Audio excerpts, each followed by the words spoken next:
अस्सलाम वालेकुम स्टूडेंट्स। इस लेक्चर में हम चैप्टर नंबर 9 के तीसरे थ्योरम को डिस्कस करेंगे, जिसकी स्टेटमेंट कुछ इस तरह से है। Perpendicular from the centre of a circle on a cord bisects it. ये तीसरा थ्योरम पिछले थ्योरम से लिंक्ड है। अब इसका क्या रिलेशन है तो ये हम ज़रा आगे चल के तफसील में देखेंगे, और इसके डायग्राम भी तकरीबन सेम है। तो सबसे पहले हम देखते हैं कि डायग्राम में डिफरेंस क्या है। एक छोटा सा डिफरेंस है, हम उसको भी देखते हैं और फिर बाकी वर्किंग बाद में करते हैं।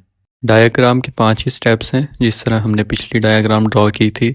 सबसे पहले हम एक सर्कल ड्रॉ कर लेंगे और सर्कल के सेंटर को हम नाम देंगे पॉइंट ओ का। उसके बाद हम इस सर्कल में एक कॉर्ड ड्रॉ करेंगे जिसके एंड पॉइंट्स होंगे हमारे पास ए बी। और थर्ड स्टेप में हम इस कॉर्ड पर एक पॉइंट लेंगे पॉइंट एम, जो कि इस कॉर्ड का मिड पॉइंट होगा, और इस मिड पॉइंट को हम सर्कल के सेंटर ओ से ज्वाइन कर देंगे। इसके बाद हमारे पास जो चौथा स्टेप है वो पिछले थ्योरम से ज़रा डिफरेंट है। पिछले थ्योरम में हमने जो एंगल्स थे उनको नाम दिया था एंगल 1 एंड एंगल 2, और इस थ्योरम की स्टेटमेंट के शुरू का जो पहला ही वर्ड है वो है परपेंडिकुलर। और पिछले थ्योरम से आपको पता होगा कि परपेंडिकुलर का मीनिंग है 90 डिग्रीज। तो इसका मतलब है कि हमें इस डायग्राम में एंगल 1 और एंगल 2 लिखने के बजाय 90 डिग्रीज़ के एंगल ड्रॉ करने हैं। तो 90 डिग्रीज़ के एंगल ड्रॉ करने के लिए हम पॉइंट एम के ऊपर वो जो हम स्क्वायर या रेक्टेंगल शेप ड्रॉ करते हैं, क्योंकि ये शेप रिप्रेजेंट करती है कि यहाँ पर एंगल 90 डिग्रीज़ का होगा।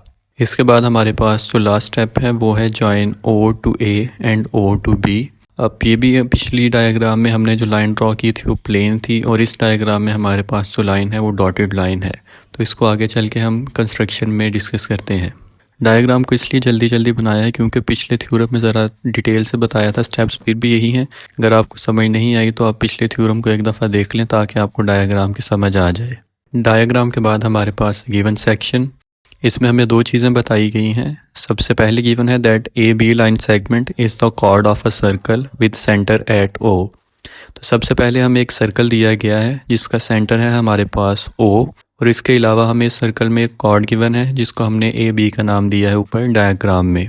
इसके अलावा दूसरी चीज़ हमें ये बताई गई है that O M line segment is perpendicular to the chord A B. तो ये जो हमने कॉर्ड ड्रॉ की है ए बी सर्कल में, तो इसके परपेंडिकुलर है ओ एम लाइन सेगमेंट। अब परपेंडिकुलर का मतलब है 90 डिग्रीज़ का एंगल है, और उस चीज़ को हम डायग्राम में ड्रॉ कर चुके हैं। तो यही 2 चीज़ें हमें गिवन सेक्शन में दी गई हैं। इसके बाद हमारे पास है टू प्रूव सेक्शन, और इस थ्योरम में हमें प्रूव ये करना है that M is the mid point of chord A B. अब अगर आप डायग्राम में देखें तो हमने कॉर्ड ए बी के सेंटर में एक पॉइंट लिया था पॉइंट एम। तो इसी चीज़ को हमें इस थ्योरम में प्रूव करना है कि ये जो पॉइंट एम है ये ए बी कॉर्ड का मिड पॉइंट है। अब इस बात का मतलब क्या है, तो इसके लिए आगे लिखा हुआ है that measurement of line segment A M is equal to measurement of line segment B M. तो जब हम ए बी कॉर्ड को बाइसेक्ट करेंगे पॉइंट एम पर, तो ये मिड पॉइंट तब ही हो सकता है जबकि उसके इक्वल हाफ्स हों, यानी कि जो ए एम वाला पार्ट है वो बी एम वाले पार्ट के इक्वल होना चाहिए। तो इसी चीज़ को आगे हम प्रूफ के सेक्शन में डिटेल से प्रूव करेंगे। इसके बाद है हमारे पास कंस्ट्रक्शन सेक्शन। तो कंस्ट्रक्शन में हमने पॉइंट ए और पॉइंट बी को सर्कल के सेंटर ओ से मिला दिया था। अब इस डायग्राम में और पिछले थ्योरम के डायग्राम में आपको एक फ़र्क नज़र आ रहा होगा कि ये जो लाइंस इसमें ड्रॉ की गई हैं ए से ओ तक और ओ से बी तक, ये डॉटेड लाइंस हैं, जबकि पिछले थ्योरम में प्लेन लाइंस थी। तो इसकी रीज़न ये है कि यूजुअली थ्योरम्स की कंस्ट्रक्शन में जो काम किया जाता है वो डॉटेड लाइन से किया जाता है। तो शायद जो पिछली डायग्राम है वो आपके बुक में मिसप्रिंट हो गई हो, तो वैसे ही आपको पिछले थ्योरम में पढ़ाया गया था। लेकिन अगर आप उस थ्योरम में भी डॉटेड लाइन ड्रॉ करना चाहें तो उससे कोई इशू नहीं होगा, क्योंकि हम कंस्ट्रक्शन का अक्सर काम जो होता है वो डॉटेड लाइन से ही करते हैं। अब जो हमारे पास थ्योरम 3 है ये कन्वर्स है पिछले थ्योरम का, थ्योरम नंबर 2 का। थ्योरम के कन्वर्स में बेसिकली होता ये है कि जिस चीज़ को हम पिछले थ्योरम में प्रूव कर चुके हैं वो गिवन सेक्शन में आ जाती है, और जो पिछले थ्योरम में गिवन सेक्शन में दिया जाता है उसको हम अगले थ्योरम में प्रूव करते हैं। तो यहाँ पर देखिए आपके पिछले थ्योरम में हमें गिवन था that M is the mid point of chord A B, और measurement of A M equals to measurement of B M. तो ये थ्योरम नंबर 2 में हमें गिवन था, जबकि उसमें हमें प्रूव ये करना था कि line segment O M is perpendicular to the chord A B, जबकि वो हमें इस थ्योरम में ऑलरेडी गिवन है। तो ये है कन्वर्स, यानी कि उसमें जो गिवन था इसमें हम वो प्रूव करेंगे, और उसमें जो हमें प्रूव करना था वो इसमें गिवन है। अब कन्वर्स को समझने के बाद हम इसके प्रूफ सेक्शन को देखते हैं। इसमें सबसे पहली स्टेटमेंट हमें बताई गई है that in right angle triangles OAM correspondence with right angle triangle OBM। अब राइट एंगल ट्रायंगल आपको ऑलरेडी पता होना चाहिए, तो इसका आपको एक शॉर्ट सा इंट्रोडक्शन यहाँ पे बता देते हैं। तो राइट एंगल ट्रायंगल के लिए यहाँ पर दो ट्रायंगल्स आपको दी गई हैं कि इनकी कॉरेस्पॉन्डेंस होगी कैसे। तो इनको जब हम कंपेयर करते हैं तो सबसे पहली चीज़ राइट एंगल ट्रायंगल में हमें खुद से पता होती है कि उसका एक एंगल 90 डिग्रीज़ के इक्वल ही होगा। तो यहाँ पर जो दोनों 90 डिग्रीज़ के एंगल हैं उनको मार्क कर दिया गया है स्क्वायर शेप से। तो सबसे पहली चीज़ जो हमें ऑलरेडी पता होती है वो ये है कि इसका एंगल 90 डिग्रीज़ ही होता है। एंगल के अलावा हम राइट एंगल ट्रायंगल में एक साइड और साइड के अलावा हम उसकी हाइपोटेनियस को कंग्रुएंट प्रूव कर देते हैं।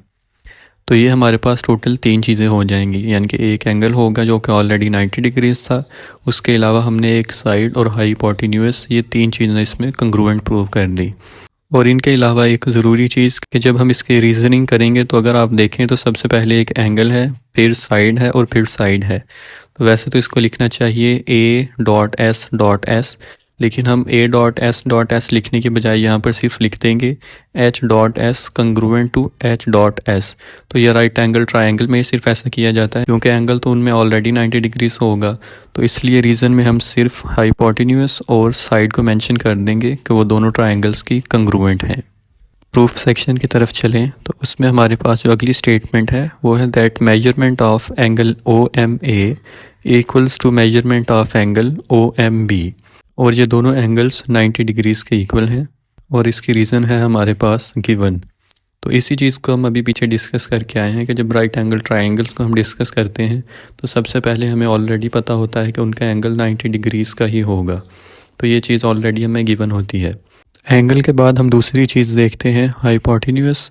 तो अगर हम इन दोनों ट्रायंगल्स की हाइपोटेन्यूस को देखें तो एक ट्रायंगल की है हमारे पास OA, दूसरी ट्रायंगल की हाइपोटेन्यूस है OB।